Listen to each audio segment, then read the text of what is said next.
Hey guys, how are we doing? Back with another video from Giguk, and I am so super hyped for this. This is awesome. More people need to be talking about this anime. Devil is a part-timer. It's so good. How much do I go on about this whenever someone mentions it? For ages. Yeah, love it. I relate to this so much as well, this anime. All the jokes it made was amazing, because I worked at fast food for a very long time. I don't be putting company names out there just in case. Yeah. So when this came out and I was watching it, it's amazing, and it's one of those things where it's like, it's an isekai anime, yes, but it does things differently and it's hilarious. Let's see what Giga has to say here, because I hope he really sells this, because let's do this. This video is sponsored by Crossing Void Global. Woo! With how overdone and tired we all are of the isekai genre, as an anime fan, There's it often feels 6 like of them you're out drowning in this the pit season. of the same recycled ideas, the same 3 protagonists being transported to the same fantasy world, and if, like me, you've had multiple conversations with other anime fans over this exact topic, and at this point I'll be amazed if you haven't, on the odd occasion you'll meet that one pompous git who thinks they're being all original, being like, you know what would be cool? What if, instead of a normal guy being transported to a fantasy world, we reverse it and have fantasy characters being transported to our world? They've done that already. I bet no one's ever thought of The that Devil is a idea part-timer. Nope. Yes. Devil is a Part-Timer is one of those shows that seems to keep coming up in conversation every now and then, even though on the surface it seems like one of those disposable seasonal anime everyone should have forgotten by now. But no. But every so often some bozo will still come along and say, hey, remember Devil is a Part-Timer? That's Do me. you still think there's a chance we'll get a season 2? 2. Before awkward silence fills the room as you then proceed to hear someone else burst out crying in No Game No Life. It's a show that has refused Yes. to die in the hearts of many, and having just rewatched it, I can't help but think that this is a series that would resonate with audiences even more today than when it initially aired, because it feels like a great answer to the current isekai landscape we are so It used really to. is, Right yeah. off the bat, it drops you into what appears to be the most bog-standard fantasy world plotline. Yep. You have a demon lord Satan who's trying to take over the world of Ente Isla, only to be thwarted by the legendary hero Amelia. Not that one. Not In that one. desperation, he and one of his loyal generals escapes through a Poor portal man. to another world, only to find themselves in modern-day Japan, it's so where they good. walk around, try to speak the language, and get hit by a truck. Not really, but Not that really. would have been pretty funny. In a world with limited magic and no way to get back, their only choice is to try and survive in this world by integrating themselves into society, Oh my starting God. by earning money and getting a Good job. part-time job in McDonald's, which, McDonald's. if you couldn't guess, is an obvious parody of the global fast food powerhouse you should all know.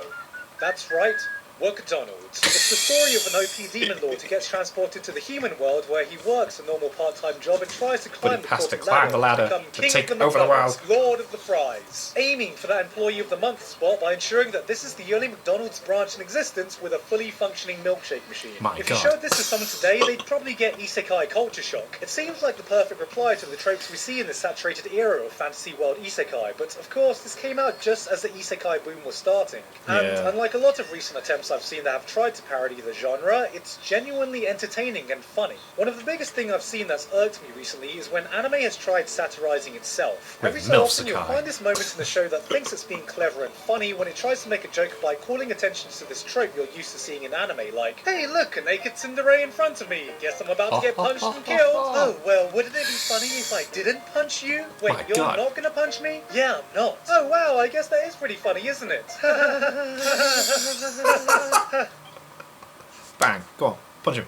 This is funny. The entire joke is just in discussing that, you know, that thing that normally happens in anime? We're not gonna do well, it. that thing you thought was gonna happen isn't actually gonna happen. My God. I bring this up because while the plot description can make the devil as a part-timer seem like an attempt to satirize the current isekai landscape, it never feels like it's actively trying to do so, because it's not. This is a 6-year-old show that came out before there was established tropes to parody, yet viewing it today, it ironically does a better job at subverting these cliches than 90% of these so-called funny meta moments that actively make an effort to do so. It isn't funny because it's calling attention to all these tropes we are used to seeing in isekai flipped, it's just a very funny It's just funny situation anyway. characters find Yeah. themselves in, and they react in a comedic way but ultimately stay in it's character. so funny. The jokes aren't them explaining the joke, there's an actual punchline. Yes, What it works actually is has, the sheer like- ridiculousness of the Ah. premise, wherein we're used to seeing a normie otaku protagonist doing fuck all with his life, arriving in Middle-earth for some high-stakes world-saving quest. Here the stakes are reversed. Yes, we get to completely. see a world-conquering demon lord just dealing with the sheer terror that is our mundane, Life, normal yeah. daily grind. It's the classic fish out of water scenario with a reverse fantasy twist, and yet somehow art compared to what we see today still feels oddly refreshing. And this is helped with a great dynamic between the cast members. Sadao, Amelia, They are Ashia, amazing, I Chiho, love them. Lucifer. It isn't They all just the have their fact that the moments that devil is stand out working as well. at a fast food restaurant, it's the fact that the cast retains the same dynamics you'd expect in an epic fantasy story while having to keep it up in a modern setting. Mao's accompanying general, Ashia, tries to remain loyal to him throughout, serving him in any way possible. But of course there's no realms for him to control or armies to command, so he serves him the best way he knows how, as a stay-at-home housewife. Yep. Then there's Amelia, who has to deal with the internal conflict of finally He's confronting constantly the ill. all-powerful demon lord she spent her entire life fighting, only to find that he's actually a normal, hard-working guy, unsure if he'll one day turn again, and has to maintain her world-saving hero status while holding a telesales job. It's a balance so that just good. gives the cast some great chemistry when it comes to the comedy without making anything feel forced. Like, a lot of people may see Amelia as your typical tsundere, but given the context, it does make sense why her attitude towards Mao is so cold. Well, okay. And also, I like tsunderes. I don't know why I said You're that. I didn't crazy. really have anything else to add. Anyway. Speaking of Amelia, she herself is a playable character in today's sponsor, Crossing Void Global, and I just wanted to take a second to talk about that. Crossing Void Global is an all-star turn-based RPG with characters from over 25 anime franchises, including Devil is a Part-Timer, Sweet. Index, Durarara, Toradora, Spice and Wolf, Orimo, SAO, and more. Oh, some yes, SAO you can characters collect as well. all your best boys and girls and upgrade them to do battle. So, you know what that means. Waifu balls! There's all the original character moves you are familiar with, including Makoto's all-famous railgun, Kirito's starburst stream, and Cool. then here's Shizuo, just casually throwing Just a throwing visual. stuff around, yeah, makes sense. You can also Bam. mix and match characters from different franchises in battle to get their own unique cross skills, and it Oh, also that's includes cool. an original storyline that crosses over with all the multiple franchises. And yes, of course, if you show your dedication to your best girl by upgrading her, you can unlock exclusive illustrations and emotes. To celebrate the release of Crossing Void Global, Alice from SAO will be making her debut. Oh, And cool. also, if you download it now, you can get any S-tier character of your own choice for absolutely free. My Also, God. Crossing Void's Facebook and Twitter pages are holding regular events, so follow their pages for the latest updates and events. If this sounds like something for you, click the link below to download it on iOS or Android. That's cool art Getting back to design The there. Devil is a Part-Timer though, it's Very fairly safe to say that manga-esque, if that's all there like was from to the cover. series, it would surely get dull. I've SFC. seen enough anime that have tried to live off of one running joke alone, and the literal devil getting outrageously fired up and motivated about selling special peppered fries It's can so good. only go so far. Yeah, they Thankfully, only do it it does once. have a semblance of a plot, with the fantasy world they came from still having a role to play in the overarching story. Mm-hmm. The war between the devil and humans never technically ended, and in between the fast food joints you have a few arcs focusing on characters from the fantasy world trying to come and kill the devil Yep. as they always have. Oh my It's a God. great mixture of unique comedy with a fantasy action backbone to keep you on your toes, and most importantly, keep you entertained. Having events interspersed with greater consequence not only makes the show more interesting, but allows the characters to grow and evolve as the series goes on. Of course, while I am throwing a lot of praise, if there was one big downside to this series, is that there isn't really much more to say about it. It was a nice little fun series that said its piece then ended, and by ended what I mean is that it It's a didn't very really end, abrupt it just ending. woke up the next day, Yep. snuck out while you were still sleeping, and didn't even leave a number for you to contact it by. While I enjoyed the series, there's nothing I can really point to say, wow, this was really amazing. But most of that is because it didn't really have the time to properly hit its stride or establish itself. No, I Just wish as you feel the that plot it starts carried progressing on, and man. the characters have a chance to develop, the curtains close and an announcement comes on saying, Clear out.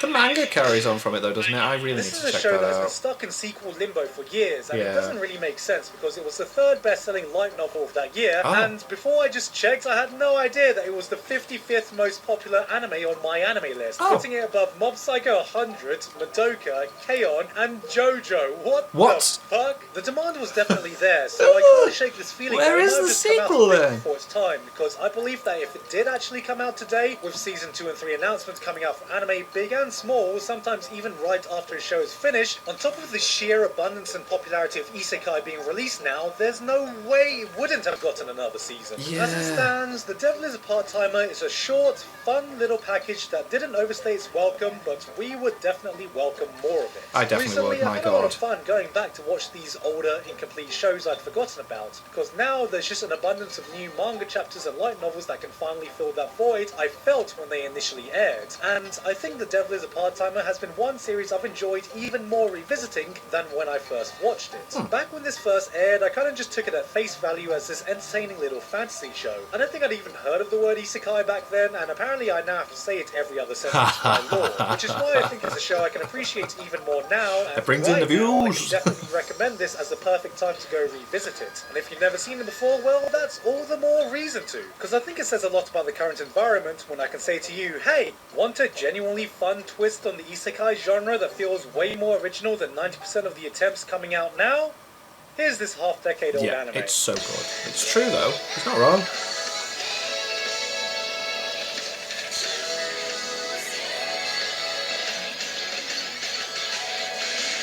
Hey guys, hope you enjoyed that video. Again, I'd really like to thank Crossing Void Global for sponsoring me today. I don't think I got a chance to say how awesome I think it is that all these different anime franchises are coming together for this That is cool. game, They can and all there was collab nowhere together near like enough time to name out all the IPs that were going to be in it. So if you want to give it a go and find out Oh, that was yourself, irregular at the Magic High School as well, wasn't it? And with that said, I know the last month has been pretty barren in terms of video uploads from me, and You've moved to Japan.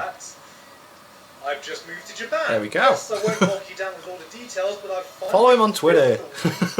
And yeah, that's really kept me busy for the last few weeks, which is the reason I haven't really uploaded anything and just been kind of off the grid in general. Though I do plan to make up for it this month, though. I have a bunch of videos that I was working that had to be put on hold because of the move. So I want expect an this anime month in to be minutes even video. more busier than usual in terms of uploads, starting with the seasonal rundown, which you can expect next. Anyway, though, that's it from me. I've been Giguk, and I'll see you all next time. Sweet. That was awesome. Devil's Part-Timer is fantastic. If you've not seen it, you need to. I really recommend it. Especially with like the saturation of like isekais out there at the moment now. It really is gonna stand out. Like, and yeah, it is a shame it's not getting a season 2, but if a season 2 did come out, I feel like it would just fit in with the season because it's like you're getting isekai all the time anyway. I feel like that would really stand out more over everything else. But go check it out. It's only like 12 or 13 episodes. It's really, really funny, and the characters are amazing, and I love it, and I love that more people are talking about it now. I find it interesting that I'm not going to... Nux talked about this in Biggest Flexes not too long ago, and now Giguk's talking about it. Recurring theme, maybe, I don't know. But anyway, thank you guys very much for watching. What did you guys think of that? What did you guys think of this? Click like, subscribe if you haven't already, leave comments down below, let me know if you want to watch us in future videos, and I'll see you guys. Next time.